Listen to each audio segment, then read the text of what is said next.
صحابہ نے کہا یا رسول اللہ ہمیں اس کا کیا بدلہ ملے گا، ہمیں اس کا کیا ثواب، یہ قربانی کیا ہے؟ نبی اکرم صلی اللہ علیہ وسلم نے فرمایا یہ تمہارے حضرت ابراہیم علیہ السلام کی سنت ہے، تم نے اسے کرنا ہے۔ صحابہ نے پوچھا وما لنا، اور ہمارے لیے کیا ہے؟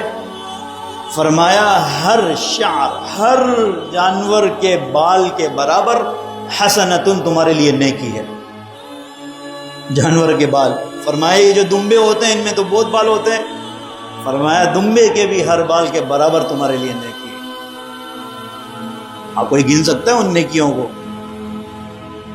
کتنا اللہ جل شانہ کا احسان کہ اللہ جل شانہ نے جانور بنائے، خود پیدا کیے، بڑے ہوئے، پالے پوسے، ہم نے کچھ مال دے کر انہیں خرید لیا، اور وہی حضرت ابراہیم علیہ السلام کی سنت کو ادا کرنے کے لیے، اس طرح کا ثواب حاصل کرنے کے لیے، اپنے بچے کو قربان تک کرنے کا ثواب حاصل کرنے کے لیے دمبا، بکرا، گائے، اونٹ کو ذبح کر رہے۔ سبحان اللہ۔ اور اللہ جل شانہ کا یہ وعدہ کہ ہر ایک بال کے برابر حسنتن تمہیں نیکی دوں گا، یہ بہت بڑا جملہ ہے، یہ بہت بڑی عطا ہے اس کی۔ ایک نیکی انسان دنیا کے تمام رشتوں کے آگے روئے گا قیامت کے روز، تمام رشتوں کے سامنے، یہاں تک کہ اولاد کے سامنے بھی، والدین کے سامنے، بیوی کے سامنے، رشتہ داروں کے سامنے، دوست احباب کے سامنے، قلیگ کے سامنے، کوئی بھی جس پر دنیا پہ ساری زندگی احسان کرتے رہے اس کے سامنے روئے گا کہ مجھے بروز قیامت تو ایک نیکی اپنی دے دے، وہ آپ سے منہ چھپاتا پھرے گا۔ فَإِذَا جَاءَتِ الصَّاخَّةُ يَوْمَ يَفِرُّ الْمَرْءُ مِنْ أَخِيهِ وَأُمِّهِ وَأَبِيهِ وَصَاحِبَتِهِ، ایسی خوفناک دن ہوگا، ہر کوئی ایک انسان ایک دوسرے سے منہ چھپاتا پھر رہا ہوگا کہ یہ مجھ سے نیکی نہ مانگ لے۔ ماں پہچاننے سے انکار کر دے گی، اولاد والدین کو پہچاننے سے انکار کر دے گا، نہیں میرے پاس ہونے کی نہیں ہوگی تب بھی نہیں دے گا۔ اور اللہ جل شانہ کی وہ محبت دیکھے کہ اللہ جل شانہ بکروں، گائیں، دمبے، اونٹ، جتنے جسم پر بال ہیں ہر بار کے برابر حسنتن تمہیں نیکی عطا کر رہے۔ نبی اکرم صلی اللہ علیہ وسلم قربانی کر رہے ہیں، قربانی کرتے ہوئے اپنی لختے جگر فاطمہ سے کہا اے فاطمہ اضحیتک، تم اپنی جو قربان ہونے والا جانور ہے اس کے پاس آ کر کھڑے ہو جاؤ، اسے دیکھو۔ حضرت فاطمہ رضی اللہ تعالی عنہا نے فرمایا یا رسول اللہ کیا وجہ ہے، کیوں دیکھوں میں؟